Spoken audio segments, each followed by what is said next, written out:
It is perhaps the biggest mystery left to us after the finale of Game of Thrones. Where did Drogon fly off to with Daenerys' body after her death at the hands of Jon Snow? In this video, we'll take a look at the official answer by the showrunners, we'll discuss some of the amazing and less amazing theories concocted by the internet, and I'll introduce you to my personal theory of where the last living dragon flew off to. So, without further ado, let's take a look at some of these theories. Welcome to The Boar and the Lion. If you like this video, please consider dropping a like and subscribing to the channel. It helps me out a lot with creating future videos. And to everyone who is already subscribed, thank you very much for your support. Let's first take a look at Season 8 of Game of Thrones. In one of the very last scenes, we see one of the very first small council meetings of King Bran. Bran asks his councillors where Drogon went, and Grand Maester Samwell Tarly answers that Drogon was seen flying east, towards Volantis. The conversation is cut off by Bronn, the new Lord of Highgarden, but Bran assures his small council that he will search for Drogon himself, with his green side. David Benioff and Daniel Weiss, Game of Thrones' showrunners, confirmed this answer in several interviews. The reasons they gave for Drogon flying towards Volantis were as follows. Volantis is the homeland of the Targaryens and the dragons, so it would be natural for Drogon to fly there. Adding to that, Volantis was where Daenerys grew up after she fled Westeros. Drogon must have felt this and taken her home. These reasons really show us that D&D do not have a clue what they are talking about. House Targaryen and the dragons originated on the Valyrian Peninsula, not Volantis. In addition, Daenerys grew up in Braavos after she fled Westeros as a baby, not Volantis. After she and Viserys had to leave Braavos, they traveled to 3 cities, including Volantis, but it had no more significance to her than any of the other 3 cities. Pentos would have been a better pick, as at least she spent some time there under the protection of Illyrio Mopatis. So, we're going to completely discard the official answer by the showrunners as it makes no sense and clearly shows their incompetence concerning Game of Thrones lore. The last 3 seasons make that painfully obvious. Having Volantis as Drogon's destination did bring a very interesting and popular theory, however. This theory revolves around Drogon bringing Daenerys to Kinvara, the Red Priestess of R'hllor in Volantis. As we have seen before, Red Priestesses and priests have the power to resurrect people. We saw Thoros of Myr revive Beric Dondarrion, multiple times according to them, and more famously we saw Jon Snow being resurrected by Melisandre. If Drogon would take Daenerys' body to Kinvara, she would be able to resurrect the Mother of Dragons, which would in turn enable her to enact her revenge on Jon Snow. Quite an enjoyable theory, although filled with a lot of copium from Daenerys' fans. Another much heard theory is that Drogon flew to Valyria, which is a theory that has a bit more ground to it.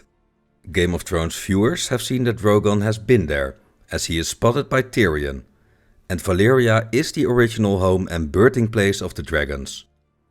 We don't know if Drogon visited Valyria in the books, as it is never made clear where he went exactly after he flew away from Meereen. But there is a bit of history concerning a Targaryen dragon which makes this theory viable. Arya Targaryen, one of the cousins of King Jaehaerys Targaryen, had a troubled relationship with her mother Rhaena. After a particular quarrel between the two, Arya escaped the castle of Dragonstone and secretly claimed Balerion the Black Dread, who was riderless at the time and had made his lair on the island. She tried to fly away on its back, but Balerion was the biggest and strongest dragon that ever lived, and Arya was a child of 13 years old. The Black Dread allowed her on his back, but did not accept orders from Arya. Both Balerion and Arya went missing for more than a year. When they did return to King's Landing, Balerion had a wound over 9 feet long on the left side of its body, and Arya was barely alive. She had a fever never seen before by the Maesters. She seemed to be cooking from the inside, with smoke coming out of her mouth and slimy creatures moving underneath her skin. Arya died not long after, and the Maesters and the king concluded that Balerion must have gone to Valyria, as that was the place of its birth, and the only logical explanation for the never seen before illness and the gigantic wound on Balerion. This story shows us that Balerion flew to Valyria when it had the chance, so it might make sense that Drogon would do the same. There is one major difference, however. Balerion was born in Valyria and presumably tried to return to its home. Drogon, on the other hand, had no connection with Valyria, other than maybe having been there for a short time. And it's not exactly common knowledge that every dragon without a rider flies to Valyria. Most of the Targaryen dragons made their lair on Dragonstone when their rider died.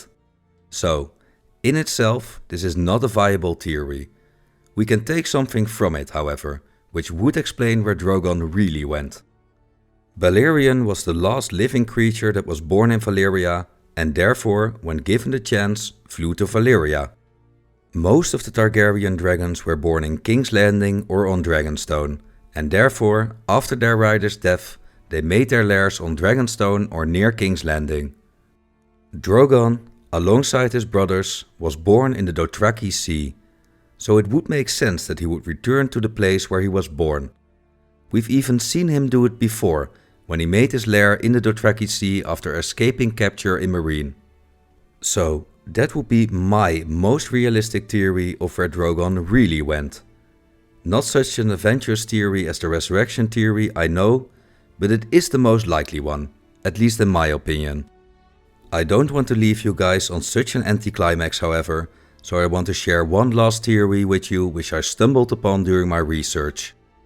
In this theory, Drogon takes Daenerys' body and flies towards the 14 Flames, the volcanic region where the Valyrian dragons were originally found. He drops her body in the volcano, which resurrects her as the Fire Queen. Jon Snow eventually turns into the Night King himself beyond the wall, and as the avatars of R'hllor and the Great Other, Jon and Daenerys fight an apocalyptic war for their respective gods. Now wouldn't that make for some interesting television? The big question that remains unanswered at this moment is, will we see Drogon again? Our best hope is that he will make an appearance in the Kit Harington sequel, Snow. But we are far from certain that Snow will ever actually air. And if it does, and Drogon is in Volantis, as the writers say, he and Jon are a long way apart. Personally, I don't see it happening, but I do hope we will get to see Drogon again in Snow. Do you think we will see Drogon appear again in Snow? And where do you think Drogon went after Daenerys' death? Please let me know in the comments. If you like this video, please subscribe and leave a like. Thank you all very much for watching. I hope to see you next time as well.